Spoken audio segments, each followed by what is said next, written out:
अगर मैं आपसे कहूं कि सिर्फ एक सोचने का तरीका आपकी जिंदगी बदल सकता है, तो क्या आप यकीन करेंगे?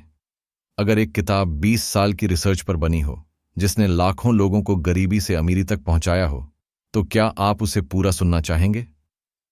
रुकिए, क्योंकि आप अभी सुनने वाले हैं थिंक एंड ग्रो रिच की वो गहराई जो सिर्फ पढ़ने से नहीं, जीने से समझ में आती है। पार्ट 1। परिचय। यह किताब क्या है? यह कोई सामान्य किताब नहीं। नेपोलियन हिल ने इसे लिखने से पहले 20 साल तक 500 से ज्यादा अमीरों का इंटरव्यू लिया। Andrew Carnegie, Henry Ford, Thomas Edison और भी अनगिनत सफल लोगों से उन्होंने सीखा कि आखिर वो क्या सोचते हैं जो दूसरों से अलग होता है। उन्हीं सबका सार है थिंक एंड ग्रो रिच। यह किताब कहती है आप अमीर बन सकते हैं अगर आप सीख जाएं कि अमीर कैसे सोचना है, और ये सोच सिर्फ पैसों के लिए नहीं, सफलता, सम्मान, रिश्ते, आत्मविश्वास, हर चीज के लिए लागू होती है। पार्ट 2। प्रिंसिपल 1। इच्छा, डिजायर। हर चीज की शुरुआत होती है एक जलती हुई इच्छा से, बर्निंग डिजायर। नेपोलियन हिल कहते हैं सिर्फ इच्छा रखने से कुछ नहीं होगा, आपको उसे इतना चाहना होगा जैसे डूबता हुआ इंसान सांस चाहता है। अब जरा अपनी जिंदगी की तरफ देखिए। क्या आपने कभी किसी चीज को इतना चाहा है कि आप उसके लिए नींद त्याग दें, आराम भूल जाए और बार बार गिरकर भी उठ जाएं? अगर हां, तो आप वही रास्ता पकड़ चुके हैं जो महान लोगों ने पकड़ा था। हिल इस इच्छा को 6 स्टेप्स में लिखने को कहते हैं। बाइक तय करें, आपको कितना पैसा चाहिए। 2. तय करें आप बदले में क्या देंगे। 3. तारीख तय करें, कब तक चाहिए। 4. एक योजना बनाएं और तुरंत शुरू करें। 5. इसे साफ साफ एक पैराग्राफ में लिख लें। 6. दिन में 2 बार, सुबह और रात। इसे जोर से पढ़ें। सुनने में आसान लगता है, पर यही है वो पहला कदम जहां 99% लोग चूक जाते हैं। अगर आपने सपना देखा है तो यकीन भी आपको ही करना होगा। नेपोलियन हिल कहते हैं आस्था यानी फेथ वो अदृश्य ताकत है जो आपकी इच्छाओं को हकीकत में बदलती है। याद रखिए, आपका अवचेतन मन वही सच मानता है जो आप उसे बार बार और पूरे यकीन से बताते हैं। अगर आप खुद को बार बार कहते हैं मुझसे नहीं होगा, मैं लायक नहीं हूं, तो आपका मन भी मान लेगा। लेकिन अगर आप कहते हैं मैं कर सकता हूं, मैं लायक हूं, मैं सफल हो रहा हूं, तो वही आपके अंदर एक नई शक्ति पैदा करेगा। फेथ कोई जादू नहीं, यह आपके अंदर का भरोसा है जो धीरे धीरे आपकी आदत बनता है। प्रिंसिपल 3। ऑटो सजेशन, आत्मसंकेत। आप दिन भर जो कुछ सोचते हैं, कहते हैं, सुनते हैं, वही आपके अवचेतन मन का हिस्सा बनता है। इसीलिए हिल कहते हैं अपने मन को खुद निर्देश दो, वरना दुनिया दे देगी। ऑटो सजेशन यानी पॉजिटिव एफर्मेशंस। हर दिन सुबह और रात अपने लक्ष्य, अपनी योजना और अपने यकीन को जोर से दोहराइए। जैसे मैं 5 लाख रुपए कमाऊंगा 31 दिसंबर 2025 तक। मैं इसके बदले में लोगों को वीडियो एडिटिंग सिखाऊंगा। मेरी योजना साफ है, मैं सफल हो रहा हूं। धीरे धीरे ये वाक्य आपके दिमाग की गहराइयों में बैठने लगते हैं और वही बनते हैं आपकी सोच का हिस्सा। प्रिंसिपल 4। स्पेशलाइज्ड नॉलेज, विशेष ज्ञान। हिल साफ कहते हैं सिर्फ डिग्रियां आपको अमीर नहीं बनाएंगी। अगर ऐसा होता तो हर टॉपर अमीर होता। असल बात है विशेष ज्ञान, यानी ऐसा ज्ञान जो किसी एक क्षेत्र में गहराई से हो और जिसे आप प्रैक्टिकली इस्तेमाल कर सकें। अगर आप वीडियो बनाना जानते हैं तो सिर्फ कैमरा चलाना नहीं, बल्कि वीडियो बेचने, मार्केटिंग करने और उससे पैसे कमाने की स्किल भी सीखिए। स्पेशलाइज्ड नॉलेज कभी खत्म नहीं होता, आप इसे सीखते रह सकते हैं और यही आपको भीड़ से अलग करता है। प्रिंसिपल 5। इमेजिनेशन, कल्पना। हर महान आविष्कार पहले किसी की कल्पना में था।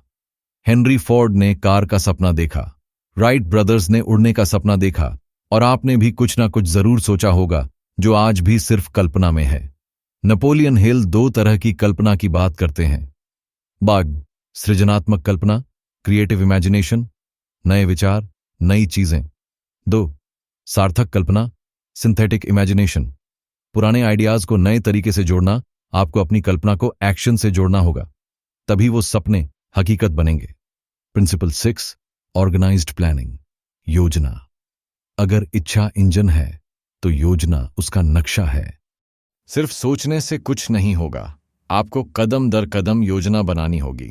क्या करना है, कब करना है, किसके साथ करना है। हिल कहते हैं, अगर आपकी पहली योजना फेल हो जाए तो दूसरी बनाइए, लेकिन योजना के बिना चलना अंधेरे में तीर चलाने जैसा है। और सबसे जरूरी, मास्टरमाइंड ग्रुप बनाइए, ऐसे लोग जो आपके लक्ष्य के प्रति गंभीर हों, जो सलाह दे सकें, सहयोग कर सकें और आपको प्रेरित करें। प्रिंसिपल 7, डिसीजन, निर्णय। सफल लोग तेजी से निर्णय लेते हैं और बार बार उन्हें बदलते नहीं।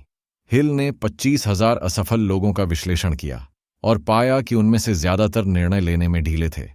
कभी सोचा क्यों? क्योंकि उन्हें डर था, लोग क्या कहेंगे, क्या ये सही है, अगर गलत हुआ तो। लेकिन जीत उन्हीं की होती है जो अपने लक्ष्य को देखकर तुरंत फैसला लेते हैं और फिर पूरी ताकत से उस पर डट जाते हैं। सुनिए, निर्णय लेना हिम्मत मांगता है, लेकिन हर सफल इंसान यही करता है। प्रिंसिपल 8, परसिस्टेंस, दृढ़ता। इच्छा तब तक बेकार है जब तक उसमें दृढ़ता की आग ना हो। नेपोलियन हिल कहते हैं, अधिकतर लोग अपने लक्ष्य से बस एक कदम दूर हार मान लेते हैं। यही वो जगह है जहां आपको डटे रहना होता है। दृढ़ता क्या है? जब आपके पास पैसे ना हो, सपना धुंधला लगे, सपोर्ट करने वाला कोई ना हो, फिर भी आप लगे रहें। हर बार गिरकर फिर उठना, हर न को सुनकर फिर हां की उम्मीद करना, यही है परसिस्टेंस। आपकी सफलता इस बात पर निर्भर करती है कि आप कितनी बार हार कर भी उठे। Principle 9, power of the mastermind, सहयोग की शक्ति। 1830, दो दिमाग मिलकर एक तीसरा और ज्यादा शक्तिशाली दिमाग बनाते हैं। हिल कहते हैं, आप अकेले सब कुछ नहीं कर सकते, आपको चाहिए एक मास्टरमाइंड ग्रुप, ऐसे 2 या 3 लोग जो आपके लक्ष्य को समझते हों, सोचने और सीखने में मदद करें और जरूरत पड़ने पर आपको सही दिशा दिखाए। फोर्ड, एडिसन, कार्नेगी, सबका एक मजबूत मास्टरमाइंड सर्कल था। आपका नेटवर्क ही आपका नेटवर्थ बनता है। सही लोगों के साथ सोचिए और उनका भी भला कीजिए ताकि वह भी आपके लिए सोचें। Principle 10, the mystery of sex transmutation, ऊर्जा का रूपांतरण। ये सिद्धांत सबसे गलत समझा गया है। हिल कहते हैं, यौन ऊर्जा, सेक्सुअल एनर्जी, दुनिया की सबसे ताकतवर क्रिएटिव एनर्जी है, लेकिन इसे सिर्फ भौतिक सुख में खर्च करना आपकी पूरी शक्ति बर्बाद करना है। सेक्स ट्रांसम्यूटेशन का मतलब है इस ऊर्जा को दिमागी, रचनात्मक और लक्ष्य केंद्रित दिशा में लगाना। जैसे महान संगीतकार, लेखक, इन्वेंटर्स करते हैं, वो अपनी भावनात्मक और यौन ऊर्जा को उत्पादन, रचना और प्रेरणा में बदल देते हैं। यह आत्मनियंत्रण और ऊर्जा के पुनर्निर्देशन की कला है। प्रिंसिपल 11, द सबकॉन्शियस माइंड, अवचेतन मन। आपका अवचेतन मन हर उस भावना को पकड़ता है जो आप उसमें डालते हैं, डर हो या विश्वास, लालच हो या प्यार। आप जो बार बार सोचते हैं वही आपका अवचेतन मन सच मान लेता है। इसलिए हिल बार बार कहते हैं, ऑटो सजेस्शन और इमोशन को मिलाओ, क्योंकि सूखी बातें असर नहीं करती, भावनाओं से कहे गए शब्द ही अंदर गहराई में जाते हैं। रोज अपने अवचेतन मन को सही संदेश दो, वो तुम्हारे लिए रास्ते बनाएगा। प्रिंसिपल 12, द ब्रेन, मस्तिष्क। हिल बताते हैं कि हमारा मस्तिष्क एक रेडियो की तरह काम करता है। हम विचारों को न केवल उत्पन्न करते हैं बल्कि उन्हें प्रसारित और ग्रहण भी करते हैं। आप जैसे लोगों के बीच रहते हैं, जैसे विचार पढ़ते हैं, सुनते हैं, वो सब आपके मस्तिष्क की तरंगों को प्रभावित करता है। इसलिए अच्छे विचारों, पॉजिटिव लोगों और प्रेरणादायक शब्दों से खुद को घेरिए, क्योंकि आपका दिमाग हर चीज को रिसीव कर रहा है। प्रिंसिपल 13, द सिक्स्थ सेंस, छठी इंद्री। ये किताब का सबसे रहस्यमयी सिद्धांत है। हिल कहते हैं, जब आप बाकी 12 सिद्धांतों को जीना शुरू कर देते हैं तो धीरे धीरे आपके अंदर एक छठी इंद्री जागने लगती है, एक इंट्यूशन, एक आवाज जो आपको सही समय पर सही दिशा दिखाती है। यह लॉजिक से परे है, लेकिन हर सफल इंसान इसे महसूस करता है। गट फीलिंग, इंस्टिंक्ट, यही है सिक्स्थ सेंस। और ये तब आती है जब आप अपने विचारों को फियर से आजाद करके फेथ में बदल देते हैं। एपिलॉग, 6 गोस्ट्स ऑफ फियर, डर के 6 भूत। नेपोलियन हिल ने किताब के अंत में हमें सावधान किया है, सारे सिद्धांत बेकार हो सकते हैं अगर आप डर के गुलाम हैं। डर ही वो अदृश्य जंजीरें हैं जो हम सबकी आत्मा को बांध कर रखती हैं। आइए जानें वो 6 भूत कौन हैं जो आपकी सोच और सफलता को डरा डरा कर कमजोर करते हैं। 1. गरीबी का डर, सबसे बड़ा और सबसे खतरनाक डर। यह हमें छोटे सपने देखने पर मजबूर करता है और हमारे मन में लगातार ये सवाल उठता रहता है, अगर सब कुछ खो गया तो। लेकिन सच्चाई ये है, जिस चीज से हम सबसे ज्यादा डरते हैं वो अक्सर कभी होती ही नहीं। 2. आलोचना का डर, लोग क्या कहेंगे। यही सवाल करोड़ों सपनों की हत्या कर चुका है। आपका रास्ता आपका है। अगर आप हर किसी की राय से डर गए तो आप कभी अपनी आवाज नहीं पहचान पाएंगे। 3. बीमारी का डर, जब भी आप चिंता में रहते हैं आप खुद अपने शरीर को नुकसान पहुंचा रहे होते हैं। हिल कहते हैं, fear attracts disease while faith heels. 4. प्रेम खोने का डर। यह डर हमें जरूरत से ज्यादा नियंत्रण में रखने वाला बनाता है। हम दूसरों की खुशी से ज्यादा उनकी अनुपस्थिति से डरने लगते हैं। सच्चा प्रेम डर से नहीं, आजादी से पनपता है। 5. बुढ़ापे का डर। हर झुर्री में अनुभव है, हर सफेद बाल में हिम्मत छुपी है। बुढ़ापा कमजोरी नहीं, बल्कि जीवन की सबसे गहरी बुद्धिमत्ता का प्रतीक है। 6. मृत्यु का डर, सबसे अंतिम और सबसे गहरा डर। पर हिल याद दिलाते हैं, मृत्यु बस जीवन के अगले अध्याय की शुरुआत है। जब आप इस डर को हटा देते हैं तो आप जीना सीख जाते हैं, पूरे दिल से, पूरे जोश से। एक्शन स्टेप्स और वर्कशीट्स। अब सवाल ये नहीं कि आपने किताब पढ़ी या नहीं, सवाल यह है कि आपने क्या किया। नेपोलियन हिल हमें साफ साफ एक्शन स्टेप्स देते हैं। यश, अपनी सबसे बड़ी इच्छा को एक वाक्य में लिखिए, जैसे मैं 31 दिसंबर 2025 तक 10 लाख रुपए कमाऊंगा, ईमानदारी से। 2. इसे रोज 2 बार जोर से बोलिए, सुबह और रात को, और जब बोलें तो ऐसा बोलें मानो ये पहले से ही सच है। 3.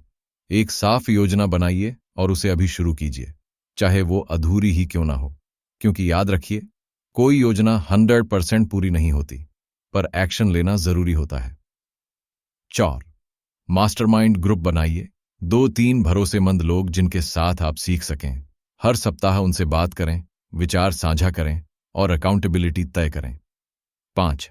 अपनी सफलता को कल्पना में रोज देखिए, जैसे वो अभी हो रही हो, क्योंकि आपकी कल्पना ही है जो आपके विचारों को ठोस रूप देती है। फाइनल इमोशनल क्लोजिंग, भावनात्मक समापन। अब जब आप इन सभी सिद्धांतों को समझ चुके हैं तो आप एक सवाल पूछिए खुद से, क्या मैं तैयार हूं अपने डर को हराकर अपने सपनों की ओर पहला कदम उठाने के लिए। नेपोलियन हिल की ये किताब सिर्फ एक किताब नहीं, ये एक मिशन है, एक आंदोलन है, एक अंदर से जलती हुई आग है। और ये आग तभी बुझती है जब आप सोचते नहीं, शुरुआत करते हैं। क्योंकि दोस्तों, सोचो, भरोसा करो और अमल करो, तभी अमीरी और सफलता तुम्हारे पीछे भागेंगी। Call to action. अगर ये वीडियो आपको प्रेरित कर गई हो तो इसे शेयर कीजिए उस इंसान के साथ जो आज खुद को हारता महसूस कर रहा है, क्योंकि शायद आज आपकी आवाज किसी की थिंक एंड ग्रो रिच की शुरुआत बन जाए।